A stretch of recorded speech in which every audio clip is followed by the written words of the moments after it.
नमस्कार दोस्तों, नमस्कार। भारत के सबसे बड़े online e learning platform Unacademy पर मैं आप सभी दोस्तों का हार्दिक स्वागत वंदन अभिनंदन करता हूं। साथ ही आशा करता हूं आप सभी स्वस्थ होंगे, मस्त होंगे, अपनी अपनी तैयारियों में यूं ही व्यस्त रहिए, हंसते रहिए, मुस्कुराते रहिए, खूब आगे बढ़िए और खूब पढ़िए दोस्तों। यकीन मानकर चलिए, आपकी बेहतर तैयारी के लिए अनअकैडमी पर, है ना, आप ज़रूर आइए। MP360 चैनल पर, इस चैनल को सब्सक्राइब करिए और आगे बढ़िए दोस्तों। आज का टॉपिक है व्यक्तिगत भिन्नताएं, भाग 2 हमें पढ़ना है। इंडिविजुअल्स डिफरेंसेस की बात करनी है। हम child development and pedagogy MCQ लगाने के लिए उपस्थित हुए हैं दोस्तों। चलिए, तो ये मेरी शैक्षणिक योग्यताएं BSc CBZ से किया हुआ है मैंने। मेरा MSc बॉटनी से दोस्तों, साथ ही मैंने किया हुआ है MA हिंदी, BEd भी है मेरा दोस्तों, और मुझे 7 सालों का ऑफलाइन टीचिंग एक्सपीरियंस भी है। और अनुभव का तकरीबन 3,500 से अधिक स्टूडेंट लाभ उठा चुके हैं। आप भी लाभ उठाइए और आगे बढ़िए दोस्तों। और ये हमारे यूट्यूब चैनल्स हैं, let's cracks MP exam, MP360, है ना, और अभियान। तो इन चैनल्स को आप क्या कर सकते हैं, सब्सक्राइब कर सकते हैं। इन चैनल्स पे आ सकते हैं आपकी बेहतर तैयारी के लिए दोस्तों। चलिए आगे बढ़ते हैं। ये हमारे टेलीग्राम चैनल्स हैं, ठीक है। इन चैनल्स को भी आप ज्वाइन कर लीजिए, लेट्स क्रैक MP एग्जाम्स, अभियान और MP360। तो अगर आप अनअकैडमी के साथ अपनी बेहतर और बेहतर तैयारी करना चाहते हैं तो आप आइए अनअकैडमी पर, और अनअकैडमी को अपने फ़ोन में, अनअकैडमी लर्निंग ऐप को अपने फ़ोन में इंस्टॉल ज़रूर कर लीजिए। और बेहतर तैयारी चाहते हैं तो आप सब्सक्रिप्शन लीजिए, क्योंकि सब्सक्रिप्शन दिलाएगा आपको सिलेक्शन। ये आपको देता है डेली लाइव क्लासेस की सुविधा, लाइव टेस्ट और quizzes, structured course, PDF, notes बनाने की झंझट से मुक्ति, अनलिमिटेड एक्सेस की सुविधा भी मिलती है, बहुत कुछ। आपको यहाँ के कुछ बेनिफिट्स ऑफ सब्सक्रिप्शन बता देता हूँ, या आप अपने फेवरेट एजुकेटर्स के थ्रू लाइव क्लास ले सकते हैं। डिफरेंट बैच कोर्स होते हैं यहाँ डिफरेंट एग्जाम्स के लिए। स्ट्रक्चरल लर्निंग होती है। डेडिकेटेड डाउट क्लियरिंग क्लासेस आपको मिल जाती हैं। और आप अपने एजुकेटर से लाइव डाउट पूछ सकते हैं, इंटरेक्शन कर सकते हैं। इंटरेक्शन में पोल मिलेगा, कमेंट मिलेगा और क्विजेस मिलेंगे। एक सब्सक्रिप्शन में आप अनलिमिटेड एक्सेस कर पाओगे सारे एजुकेशन के, सारे कोर्स कैटेगरी में आप जा सकते हैं। वीडियो को डाउनलोड कर सकते हैं और ऑफलाइन भी देख सकते हैं, और नोट्स भी मिलते हैं जो आपकी रिवीजन के लिए बहुत अच्छा हेल्प करते हैं। साथ ही आपको कंप्लीट सिलेबस कवर कराया जाता है। अगर आप कंपेयर करिए फ्री क्लासेस लाइव क्लासेस को, तो अनलिमिटेड प्रैक्टिस टाइप भी मिलते हैं। कब? जब आपके पास होता है plus subscription, unlimited PDF notes, और सभी आप अपने डाउट्स क्लियर कर सकते हैं। तो यकीन मानकर चलिए, आप सब्सक्रिप्शन लीजिए, 1 साल या 2 साल का। 1 साल का सब्सक्रिप्शन आपको लेना है तो केवल पैसा देना है 8,800 और 12,800 पर। इसके पास अगर आपके पास कोई रेफरल कोड है तो मेरा कोड याद रखिए, AUP10, ये दिलाएगा आपको 10% का डिस्काउंट दोस्तों। तो आज ही क्या करिए, आज ही सब्सक्रिप्शन का नक्की कीजिए, पक्का कीजिए और लीजिए, है ना। सब्सक्रिप्शन AUP10 डालकर 10% डिस्काउंट आपको मिल जाएगा। 480 रुपये प्रति माह में भारत के टॉप मोस्ट एजुकेटर्स के साथ आप तैयारी करेंगे बड़े बेहतर तरीके से और आगे बढ़ेंगे। चलिए दोस्तों, आगे बढ़ते हैं, अगली चर्चा करते हैं। और टाइम टेबल भी आप नोट करिए। कुछ इस प्रकार से समय मेरा: साइंस MCQs प्रातः 10 बजे, और संस्कृत पेडागोजी दोपहर 12 बजे, वस्तुनिष्ठ प्रश्न मध्य प्रदेश शाम 7 बजे, और बाल विकास एवं शिक्षा शास्त्र रात 9 बजे। ये मेरा ओवरऑल टाइम टेबल है दोस्तों, जरूर आइए। तो शुरू करते हैं। पहला प्रश्न इरा स्क्रीन पर आपके, क्या आप सभी आ गए हैं? चलिए, आ गए हो तो कमेंट करके बता दीजिए। साथ ही दोस्तों, अगर इस क्लास को अच्छा लग रहा है और आप मुझे सहयोग करना चाहते, समर्थन करना चाहते हो, तो मेरे प्यारे दोस्तों, आप एक काम करिए, जाते जाते इस चैनल को लाइक करिए, है ना, इस वीडियो को लाइक करिए, इस वीडियो को शेयर करिए, और इस चैनल को सब्सक्राइब करना ना भूलिए, जिससे मेरी और क्लासेस के नोटिफिकेशन आप तक पहुंचेंगे। चलिए, CAT मापता है व्यक्तित्व को, मापता है बुद्धि को, परिपक्वता या फिर सृजनात्मकता। जल्दी बता दीजिए मेरे प्यारे दोस्तों कि ये मापता है, क्या मापन करता है? व्यक्तित्व को मापता है, बुद्धि को मापता है, या फिर क्रिएटिविटी या सृजनात्मकता का मापन करता है, या परिपक्वता का? तो CAT जो होता है वो किसी व्यक्ति का व्यक्तित्व मापन कर देता है, व्यक्तित्व। अगला क्वेश्चन ये रहा आपकी स्क्रीन पर। पॉस एलांग टेस्ट का विकास किसने किया था? पॉस एलांग टेस्ट का विकास किसने किया? अलेक्जेंडर ने, मॉर्गन ने, विनेट ने, या फिर टेलर ने? पॉस पॉस एलांग टेस्ट का विकास अलेक्जेंडर महोदय ने किया था, अलेक्जेंडर। अगला क्वेश्चन, व्यक्तित्व का प्रकार ये प्रस्तावित किया युंग ने, एडवर्ड ने, आइजैक तथा कैटल ने, फ्रेडमन तथा रॉसरमैन ने। तो व्यक्तित्व का प्रकार किसने प्रस्तावित किया था? तो व्यक्तित्व का प्रकार दोस्तों जो प्रतिपादित किया है वो किया था फ्रेडमैन तथा रोजेनमैन ने। इसका आंसर होगा ए। नेक्स्ट क्वेश्चन, सॉरी फोर्थ होगा, फ्रेडमैन एंड रॉसरमैन फोर्थ होगा, मैं ये कह रहा हूं। लियोपोल्ड बेलक ने कौन सा परीक्षण विकसित किया था? लियोपोल्ड बेलक ने निम्न में से किस परीक्षण को विकसित किया? सीएटी, टीटीसीटी, एमबीटीआई या डीएटी? तो ध्यान रखिए लियोपोल्ड बेलक का संबंध किस परीक्षण से है? तो लियोपोल्ड बेलक का संबंध है सीएटी परीक्षण से। सीएटी जो व्यक्तित्व मापन का एक परीक्षण होता है, लियोपोल्ड बेलक ने इसका विकास किया था। नेक्स्ट क्वेश्चन, प्रक्षेपण विधि द्वारा किसका अध्ययन किया जाता है? प्रक्षेपण विधि चेतन मन का अध्ययन करवाती है, अचेतन मन का कराती है, बुद्धि का या फिर सृजनात्मकता का? तो प्रक्षेपण विधि के द्वारा बताइए दोस्तों, कमेंट करिए किसका अध्ययन होता है? चेतन मन, अचेतन, अभिप्रेरणा, बुद्धि या सृजनात्मकता? इसका आंसर होगा सृजनात्मकता का। प्रक्षेपण विधि द्वारा सृजनात्मकता का अध्ययन किया जाता। नेक्स्ट क्वेश्चन, सामूहिक सामूहिक अचेतन का संप्रत्यय किसने प्रतिपादित किया था, किसने दिया था? सामूहिक अचेतन का संप्रत्यय किसने दिया? युंग ने, फ्रॉइड ने, एडलर ने या फिर हॉर्नी ने? तो सामूहिक अचेतन का संप्रत्यय दिया था युंग महोदय ने। सामूहिक अचेतन का जो है संप्रत्यय किसने दिया है? तो ये युंग महोदय ने दिया। अगला क्वेश्चन, ईमानदारी के मूल्यांकन के लिए एक अध्यापक कृत्रिम वातावरण सृजित करता है।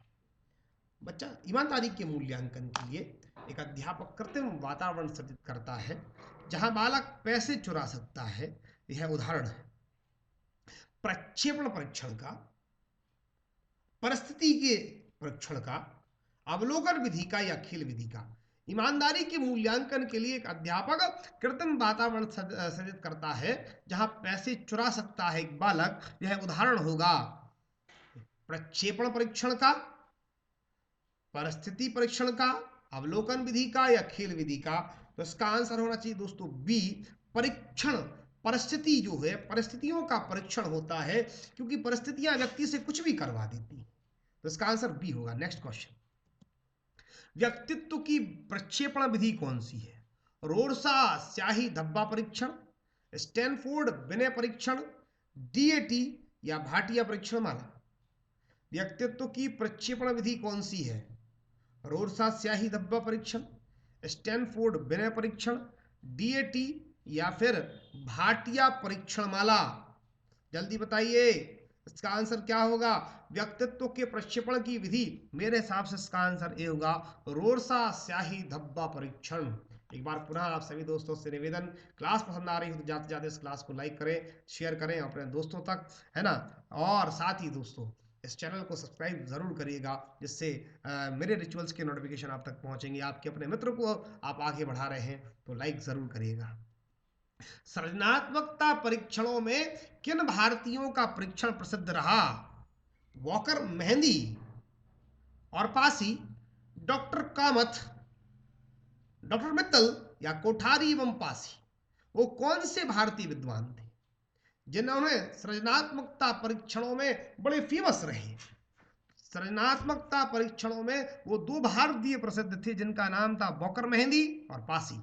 ये दोनों ही बड़े फेमस रहे सृजनात्मकता परीक्षणों में। अगला क्वेश्चन, सृजनात्मकता की पहचान होती है पुराने व्यवहार से, चित्रकला से, संगीत से या नवीन रचना एवं उत्पादन से? जल्दी बताइए। सृजनात्मकता की पहचान मेरे प्यारे दोस्तों, अगर कोई बच्चा सृजनात्मक है तो इसकी पहचान केवल इस बात से हो सकती है कि वो कितने अच्छे से नवीन रचनाएं या नया उत्पादन करता है। वो उसकी सृजनात्मकता की पहचान होगी।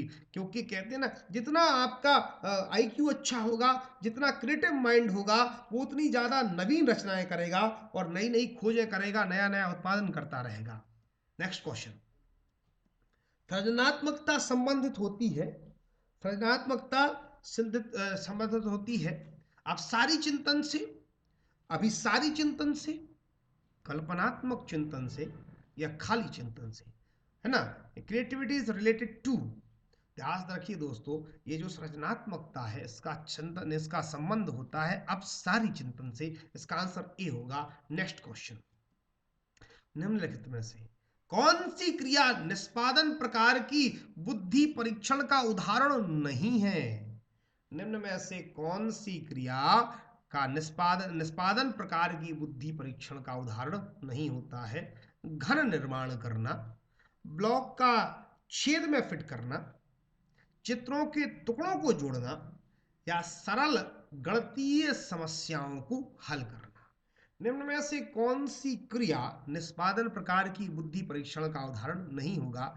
मेरे हिसाब से इसका आंसर होगा डी, सरल गणितीय समस्याओं को हल करना। ये उदाहरण नहीं होगा बुद्धि परीक्षण का, निष्पादन प्रकार की क्रिया निष्पादन प्रकार की बुद्धि परीक्षण का उदाहरण नहीं होगा। बिल्कुल मेरा उत्तर सही था। आइए आगे बढ़ते हैं। कक्षा 6 के बच्चे का औसतन IQ कितना होता है? इंटेलिजेंस क्यूरियोसिटी कितनी होती है जब एक बच्चा 6 साल का होता है, 6वीं कक्षा में होता है? 30 होती है, 60 होती है, 100 होती है, 140 होती है? तो कक्षा 6 के बच्चे का औसत IQ होता है 100। कितना होता है? कक्षा 6 के बच्चे का औसतन IQ जो होता है वो मात्र 100 होता है। अगला प्रश्न, निम्न में से कौन सी एक सृजनात्मक बालक की विशेषता नहीं है? बताइए दोस्तों, कौन सी एक सृजनात्मक बालक की विशेषता नहीं है? रोमांचकारी, उत्सुक, कठोर या फिर स्वतंत्र? निम्न में से कौन सी एक सृजनात्मक बालक की विशेषता नहीं होगी? रोमांचकारी, उत्सुक, कठोर या फिर स्वतंत्र? ध्यान रखिए, एक सृजनात्मक बालक बड़ा सरल होता है ना। ध्यान रखिए, वो रोमांचकारी हो सकता है, वह उत्सुक हो सकता है, वह स्वतंत्र हो सकता है, और कठोर नहीं होगा। सृजनात्मक बालक कठोर हो ही नहीं सकता, वह बड़ा पोलाइट होता है। गिलफोर्ड के अनुसार निम्न में से बुद्धि का आयाम नहीं है? गिलफोर्ड के अनुसार निम्न में से कौन बुद्धि का आयाम नहीं है? विषय वस्तु, संक्रिया, उत्पाद या फिर संज्ञान? गिलफोर्ड, जल्दी बताइए दोस्तों इसका आंसर बताइए। रुशिया जी, गिलफोर्ड के अनुसार निम्न में से कौन बुद्धि का आयाम नहीं है? विषय वस्तु, संक्रिया, उत्पाद, संज्ञान? गिलफोर्ड के अनुसार निम्न में से बुद्धि का आयाम नहीं है विषय वस्तु, संक्रिया, उत्पाद, संज्ञान। ध्यान रखिए दोस्तों, इसका उत्तर होगा संज्ञान। गिलफोर्ड के अनुसार कौन बुद्धि का आयाम नहीं होता? तो संज्ञान बुद्धि का आयाम। आइए आगे बढ़ते हैं। पूरा मेरा टाइम टेबल नोट करिए दोस्तों। साइंस थ्रू MCQ पर आता 10 बजे, दोपहर 12 बजे MPTT special science and pedagogy, MPTT special Sanskrit pedagogy, sorry क्षमा करें दोस्तों। साइंस 7 बजे MP स्पेशल MCQs, और रात 9 बजे MPTT special child development and pedagogy पढ़िए आप। और जाना चाहते हैं प्लस में जरूर जाइए, कंप्लीट सिलेबस कवर करिए, unlimited practice sets, unlimited PDF and notes, और ऑल डाउट क्लियर होंगे आपके, सॉल्व किए जाएंगे भारत के टॉप मोस्ट एजुकेटर से। चलिए आगे बढ़ते हैं। थार्नडाइक के अनुसार बुद्धि के प्रकार हैं। थार्नडाइक के अनुसार बुद्धि के प्रकार हैं यांत्रिक बुद्धि, सामाजिक बुद्धि, अमूर्त बुद्धि या उपरोक्त सभी? तो थार्नडाइक के अनुसार बताइए दोस्तों, थार्नडाइक के अनुसार बुद्धि के प्रकार हैं यांत्रिक बुद्धि, सामाजिक, अमूर्त या उपरोक्त सभी। तो थार्नडाइक के अनुसार ये सभी बुद्धि के प्रकार बताया थार्नडाइक ने कि यांत्रिक बुद्धि होती है, सामाजिक होती है, अमूर्त होती है, उपरोक्त सभी। चलिए आगे बढ़ते हैं। नेक्स्ट क्वेश्चन, बुद्धि का समूह कारक सिद्धांत किसने दिया था? बुद्धि का समूह कारक सिद्धांत किसने दिया? थर्स्टन ने दिया, जीन प्याजे ने दिया, थार्नडाइक ने दिया, या वॉकर मेहंदी ने दिया? बुद्धि का जो समूह कारक सिद्धांत है वो किसने प्रस्तावित किया था? तो बुद्धि का समूह कारक सिद्धांत थर्स्टन महोदय ने दिया है। इसका आंसर ए होगा, थर्स्टन महोदय ने दिया था। नेक्स्ट क्वेश्चन, टर्मन के अनुसार 90 to 110 बुद्धि लब्धि के बालकों को हम किस श्रेणी में रखते हैं?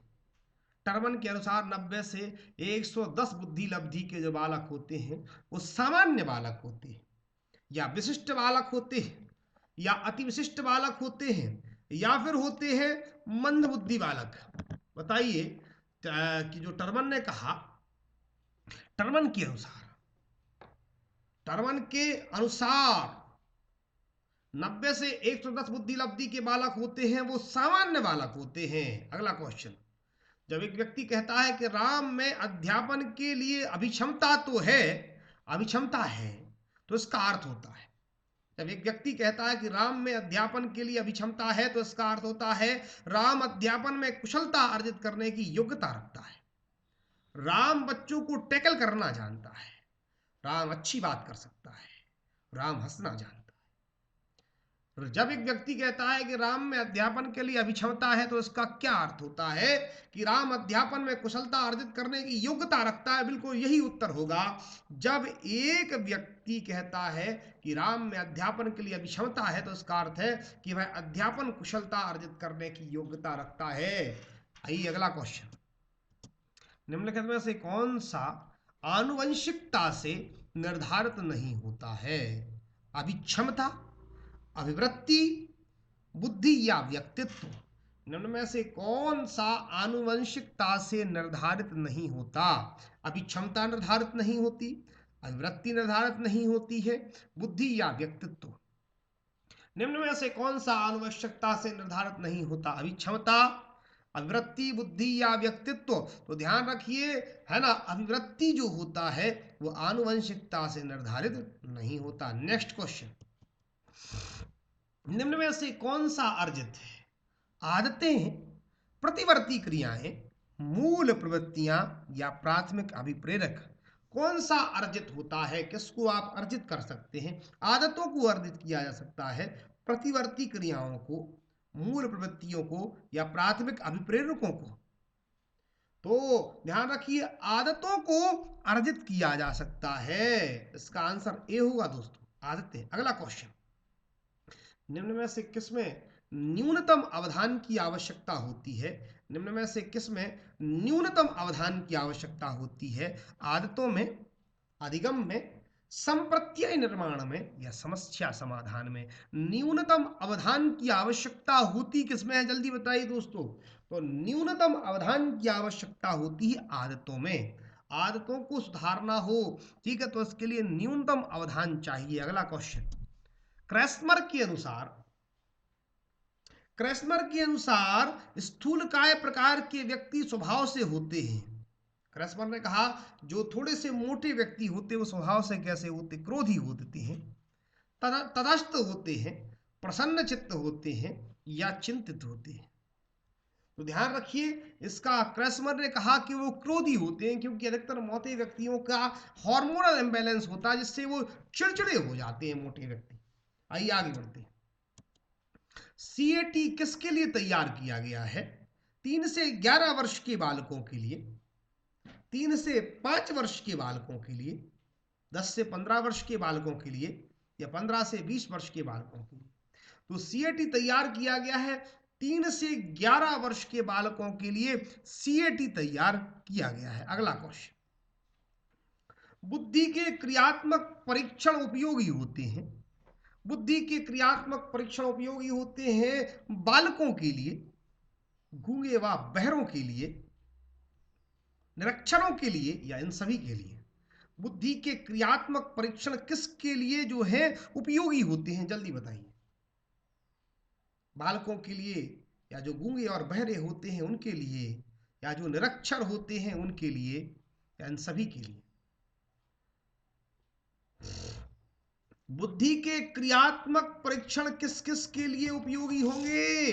तो बुद्धि के क्रियात्मक परीक्षण जल्दी बताइए, है ना। 25वां क्वेश्चन का आंसर क्या होगा? बिल्कुल डी होगा इसका आंसर।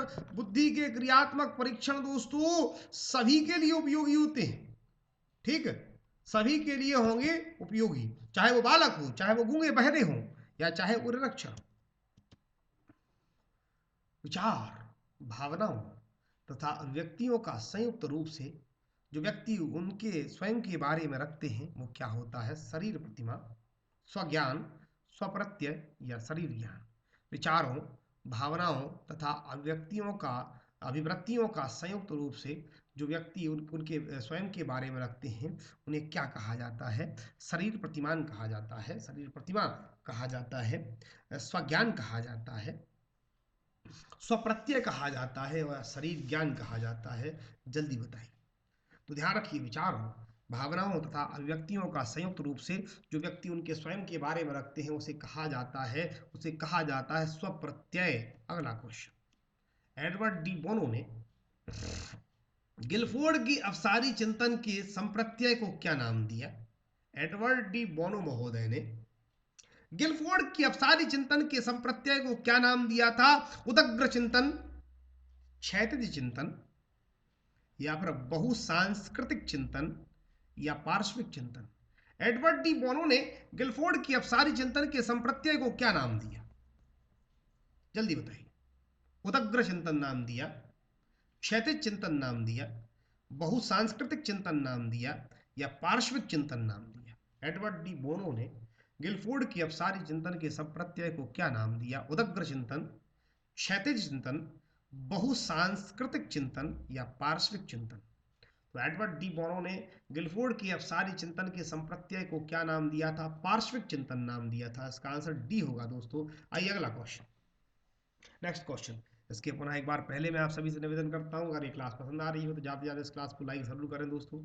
लाइक करिए, इस वीडियो को शेयर कर रही है और अपने दोस्तों तक इस वीडियो को पहुंचाइए। उन्हें भी बताइए क्लासेस का टाइम टेबल, और साथ ही साथ इस चैनल को आप सब्सक्राइब करना बिल्कुल भी ना भूलिए। सब्सक्राइब कीजिए और बेल आइकन ज़रूर प्रेस कर दीजिए, जिससे मेरी और वीडियो के नोटिफिकेशन आप तक पहुंचेंगे दोस्तों। आपके द्वारा दिया गया है सहयोग आपके अपने मित्र को आगे बढ़ाएगा और मुझे आपके सहयोग की आवश्यकता है। बुद्धि के सूचना प्रक्रम प्रोसेसिंग का उपागम का वर्णन किसने किया था? स्टनबर्ग ने किया था। बुद्धि के सूचना प्रक्रम या प्रोसेसिंग उपागम का वर्णन किसने किया? बुद्धि के सूचना प्रक्रम के प्रोसेसिंग उपागम का वर्णन स्टनबर्ग ने किया, बिने ने किया, टर्मन ने किया, या फिर थर्स्टन ने किया था। तो ध्यान रखिए दोस्तों। आइए, इसका क्वेश्चन आंसर होगा स्टनबर्ग। बुद्धि के सूचना प्रक्रम उपागम का वर्णन जो है वो किसने किया था? वो स्टनबर्ग महोदय ने किया था। आंसर होगा इसका ए। नेक्स्ट क्वेश्चन ये रहा आपके सामने, निम्नलिखित में से कौन सा बुद्धि का सिद्धांत संज्ञानात्मक प्रक्रिया पर आधारित होता है? स्टनबर्ग का त्रितंत्र सिद्धांत, गार्डनर का बहुबुद्धि, या गिलफर्ड का त्रिआयामी सिद्धांत, या स्पीयरमैन का द्विकारक सिद्धांत। निम्न में से कौन सा बुद्धि का सिद्धांत संज्ञानात्मक प्रक्रिया पर आधारित होता है? स्टनबर्ग का त्रितंत्र सिद्धांत होगा, या गार्डनर का बहुबुद्धि सिद्धांत, या गिलफर्ड का त्रिआयामी सिद्धांत, या स्पीयरमैन का द्विकारक सिद्धांत। निम्न में से कौन सा बुद्धि का सिद्धांत संज्ञानात्मक प्रक्रिया पर आधारित होता है? जल्दी बताइए। स्टनबर्ग का त्रितंत्र सिद्धांत होगा, गार्डनर का बहुबुद्धि, गिलफर्ड का त्रिआयामी सिद्धांत, या स्पीयरमैन का द्विकारक सिद्धांत। निम्नलिखित में से कौन सा बुद्धि का सिद्धांत संज्ञानात्मक प्रक्रिया पर आधारित होता है? जल्दी बताइए, इसका आंसर क्या होगा? स्टनबर्ग का त्रितंत्र सिद्धांत होगा, गार्डनर का बहुबुद्धि सिद्धांत होगा, गिलफर्ड का त्रिआयामी सिद्धांत, या स्पीयरमैन का द्विकारक सिद्धांत। तो ध्यान रखिए, बुद्धि का सिद्धांत संज्ञानात्मक प्रक्रिया पर आधारित होता है, वह होता है स्टनबर्ग का त्रितंत्र सिद्धांत। अगला क्वेश्चन, निम्न में से कौन सा कारक समस्या समाधान में बाधक हो सकता है? कौन सा कारक समस्या समाधान में बाधक हो सकता है? रुचि हो सकती है, बुद्धि हो सकती है, मानसिक वृत्ति हो सकती है, या पूर्व अधिगम सार हो सकता है। निम्न में से कौन सा कारक समस्या समाधान में बाधक हो सकता है? रुचि, बुद्धि, मानसिक वृत्ति, या पूर्व अधिगम सार। निम्न में से कौन सा कारक समस्या समाधान में बाधक हो सकता, समस्या के समाधान में बाधक हो सकता है? जल्दी बताइए। निम्न में से कौन सा कारक समस्या समाधान में बाधक हो सकता है? रुचि, बुद्धि, मानसिक वृत्ति, या पूर्व अधिगम सार निम्न में से कौन सा कारक समस्या समाधान में बाधक हो सकता है? बताएं, कौन सा कारक समस्या समाधान में बाधक हो सकता है? रुचि हो सकती है, बुद्धि हो सकती है, मानसिक वृत्ति या पूर्व अधिगम सार हो सकता है। जल्दी इसका आंसर बताइए। तो इसका आंसर होगा मानसिक वृत्ति। Next question. तो यहाँ पर नेक्स्ट क्वेश्चन के बाद टॉपिक ही आ गया है व्यक्तिगत भिन्नताएं, इंडिविजुअल डिफरेंसेस, पार्ट 3 हमको पढ़ना है दोस्तों, वो पढ़ेंगे अगली क्लास में। तो आप तब तक के लिए मैं आप सभी से विदा लेता हूँ, पर इसी आशा और विश्वास के साथ कि आप सभी को क्लास बहुत पसंद आई होगी। तो आप इस क्लास को अपना समर्थन दीजिए, सहयोग दीजिए और अपना प्यार ऐसे ही मेरे ऊपर बरसाते रहिए, लुटाते रहिए, मुझे आगे बढ़ाते रहिए, क्योंकि आप सभी के प्रेम से ही मैं आगे बढ़ता हूँ और आप सभी के प्रेम और विश्वास का इसी प्रकार मुझे आगे भी सहयोग की परस्पर आवश्यकता बनी रहेगी। तो आप आइए, अपने दोस्तों को इस क्लास में ज़रूर लाइए और साथ ही साथ दोस्तों इस क्लास को लाइक करिएगा, जाते जाते लाइक करिए, अपने दोस्तों के साथ शेयर करिए और इस चैनल को सब्सक्राइब करना ना भूलिए दोस्तों। और मेरा टाइम टेबल नोट करिए, प्रातः 10 बजे, दोपहर 12 बजे, शाम 7 बजे और रात 9 बजे, दोपहर 12 बजे MPTT स्पेशल संस्कृत पेडागोजी, रात 9 बजे MPTT special child development and pedagogy. इसी उद्देश्य के साथ कि अब की बार होगा MPTT पार। बने रहिए, खूब पढ़िए, खूब आगे बढ़िए, लीजिए प्लस सब्सक्रिप्शन, भले ही MPTT का क्यों ना लें, और लेते समय कोड जरूर डालिए AUP10। ये कराएगा आपके कंप्लीट सिलेबस को कवर। हम unlimited practice test, unlimited PDF notes और सारे के सारे डाउट जो हैं आपके वो टॉप एजुकेटर्स के द्वारा क्या कराए जाएंगे, सॉल्व कराए जाएंगे। तो कोड डालना है AUP10, लेना है सब्सक्रिप्शन, क्योंकि आपकी बेहतर तैयारी के लिए सब्सक्रिप्शन बहुत आवश्यक होता है। साथ ही साथ जाते जाते लाइक भी ठोकना है और शेयर करना है इस वीडियो को, साथ ही इस चैनल को सब्सक्राइब करना ना भूलें। Do not forget to subscribe our channel and press the bell icon, जिससे आपके पास मेरे सारे वीडियोस की नोटिफिकेशन पहुंचेंगे। तो आज के लिए केवल इतना ही दोस्तों, इसी आशा और विश्वास के साथ कि आप सभी स्वस्थ होंगे, मस्त होंगे, अपनी अपनी तैयारियों में भी व्यस्त रहिए, हंसते रहिए, मुस्कुराते रहिए, खूब पढ़िए, खूब आगे बढ़िए दोस्तों। विदा लेता हूं मैं आप सभी से। जय हिंद, जय भारत, भारत माता की जय दोस्तों, वंदे मातरम। आज के लिए केवल इतना ही, शेष चर्चा कल।